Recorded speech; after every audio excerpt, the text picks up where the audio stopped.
హైదరాబాద్ అంబర్పేట చౌరస్తా వద్ద TPCC chief Mahesh Kumar Goud BC బంద్లో పాల్గొన్నారు. బంద్ విజయవంతమైందని, ప్రజలు స్వచ్ఛందంగా బంద్లో పాల్గొన్నారన్నారు.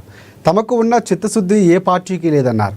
కేంద్ర ప్రభుత్వం బీసీ బిల్లుపై మొండి వైఖరి వీడాలంటున్న టీపీసీసీ చీఫ్ మహేష్ కుమార్ గౌడ్తో మా ప్రతినిధి హరీష్ ఫేస్ టు ఫేస్. సంబంధించి కూడా ఈరోజు అన్ని పార్టీలు బీసీ బంద్కు పిలుపునిచ్చాయి. ఇక మనతో మాట్లాడేందుకు పీసీసీ చీఫ్ మహేష్ కుమార్ ప్రధానంగా ఈరోజు బీసీ బంద్కు సంబంధించి కూడా అన్ని పార్టీలు పాల్గొని ఏం చెప్తారు? శుభ పరిణామం.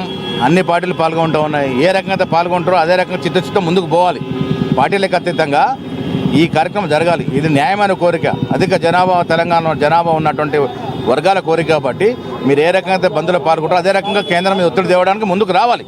అంటే బీజేపీ అంటే కేంద్ర ప్రభుత్వం బీసీ బిల్లు తీసుకురావాలి, బీజేపీ పార్టీ కూడా బీసీ బంద్లో పాల్గొని అధికారికంగా ప్రకటించాలి, 9th షెడ్యూల్లో పెట్టాలి.